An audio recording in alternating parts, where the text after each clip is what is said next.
morning. I think it's time to begin. Today in the audience, we're of course emphasizing quality over quantity. I think people will start to filter in though as the conference unfolds. So, welcome. My name is Samir Gandesha. I'm the director of the Institute for the Humanities, and it gives me great pleasure to welcome you to our symposium, Theodor Wiesengrund Adorno, 50 years after his death.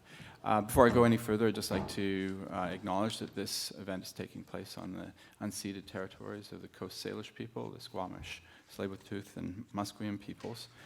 I think it's in some ways completely inappropriate to make an acknowledgement such as that before a conference on Adorno. But on the other hand, it's entirely appropriate. And I always think about an essay translated by our keynote for this evening, Sherry Faber-Nicholson, entitled Extorted Reconciliation, which I think is such a good descriptor of our own truth and reconciliation process. It's one that is extorted. It's one that's under duress. So I think, in fact, Adorno would have lots to say about that. And indeed, he'd have lots to say about this building and its name. But I'm not going to go into that at this point. So I'd like to thank the co-sponsors for this event, SFU's Department of Humanities and the Dean's Office of Graduate and Postgraduate Studies. Thanks as well to Alessandra Capardoni, who's a co-organizer with me. And as always, a heartfelt thanks to Huyen Pham, who's in the back there, who's really on her phone. She's one of the... she's someone I like to think of as the engine room of the Institute. In the last few years, we've been doing quite a bit more in the way of activities than in past years, and it really has to do with her coming on board and really taking charge. So, as the title states, the conference is dedicated to an examination of the legacy of Theodor Adorno 50 years after his death. We have an exciting student panel, which is going to happen in just a few minutes, and then I think some terrific papers to look forward to, not least the keynote address by Sherry Faber-Nicholson, who is a distinguished Adorno scholar, translator, and I believe former student of Adorno's. We also are going to have with us via Skype a lecture by Vladimir Safatle, who's a professor of philosophy at USP, the University of Sao Paulo. When I was in Brazil at the University of Sao Paulo, I did a 2-hour interview with Vladimir about the situation there, how we understand neoliberalism, how we understand the role of psychoanalysis in helping to analyze authoritarianism both in that country and globally. And so that is going to be coming out hopefully very soon in the Dutch critical theory journal Crisis. So I'll make that available to people who are interested. It's going to be entitled The Brazilian Matrix, the Laboratory of Fascist Neoliberalism. So today, Adorno has been paradoxically inserted, kicking and screaming against his will, no doubt, into meme culture. Several memes circulate within the digital realm, emphasizing Adorno's Mandarin sensibility. For example, one meme with a particularly austere, unforgiving image of Adorno is captioned, "I had fun once. It was awful." Or, Adorno, our Western cultural industry is beset by the accelerating standardization and commodification of art.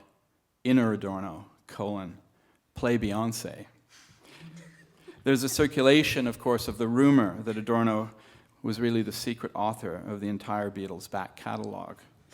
Or the Twitter handle 9Quarterly that evokes Adorno's image. There's, of course, also the circulation of a much-viewed clip of Adorno on YouTube denouncing the horrible protest music of Joan Baez.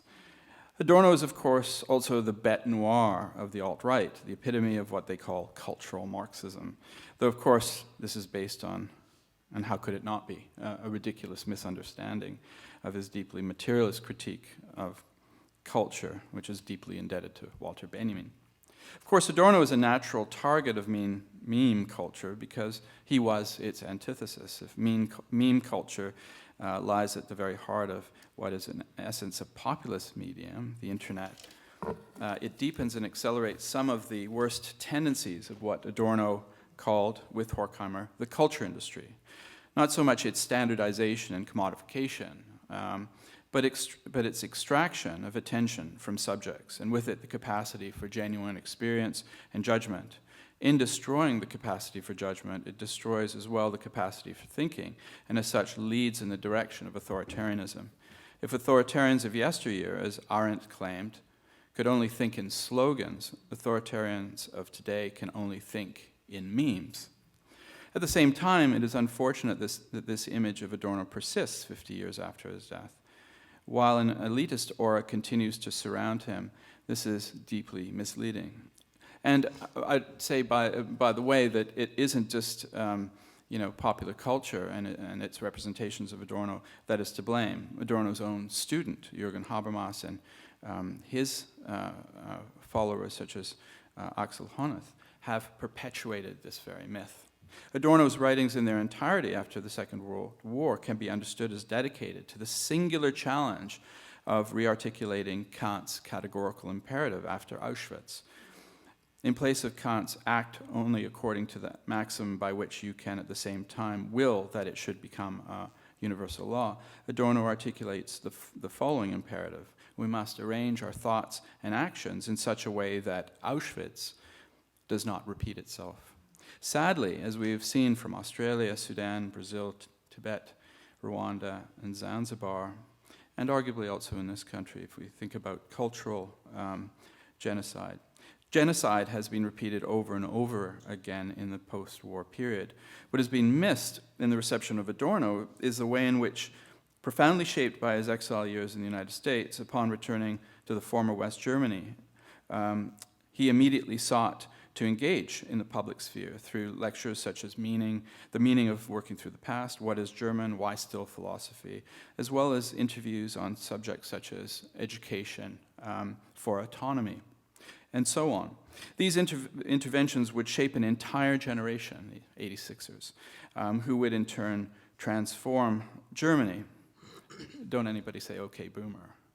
I doubt it is an exaggeration to say that the differences between the differences between the Western and Eastern parts of Germany can be taken as evidence of this. That is to say, a genuine process of working through the past, not without its own problems, but I think that there's quite a difference now with the resurgence of the far right in the Eastern, former communist part of Germany. If Adorno had been the pessimistic figure that he's made out to be, why would he seek to engage in this kind of public activity, as opposed to writing hermetic text intended for the Flaschenpost, that is to say, a message in the bottle for some future addressee?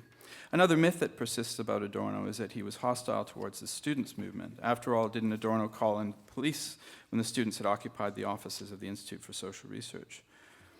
Had he not characterized the students as manifesting left fascism in his important exchange of letters with Herbert Marcuse that came to an end only with his death in August of 1969? And I've recently written about this, and there's an article that I published in the American Journal of Psychoanalysis on this question of left fascism. Adorno had, in fact, been one of the more ardent supporters of the students before the protest movement took a dogmatic turn and sought, in its authoritarian gesture, to subordinate theory to praxis. So these three aspects of Adorno's legacy: his concern with a new categorical imperative after Auschwitz, his activity as a public intellectual, and his willingness to engage with students, coalesced nicely in the recently published lecture based on his own cursory notes as well as a recording at the University of Vienna in 1957 entitled Aspekte des neuen Rechtsradikalismus. It is an amazing, prescient talk, and we were just talking about this, that makes clear the need to avoid specious comparisons to the 1930s, to situate the return of the right in the relation to the concentration of capital, to consider the nihilism, the world-destroying nihilism of the far right, to understand the context as one of increasing obsolescence of human labor power. I mean, this is something he's already putting his finger on in 1957. Above all, Adorno situates his intervention in a critique of capitalism and in the utopic imagination of a better society. It is as if the lecture had been presented last week as opposed to over a half century ago.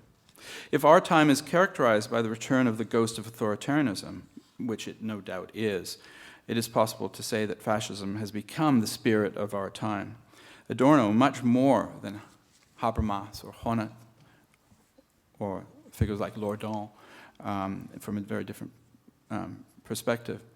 Adorno is uniquely positioned as a critical theorist to address such a spirit, or as he would put it, an anti-spirit.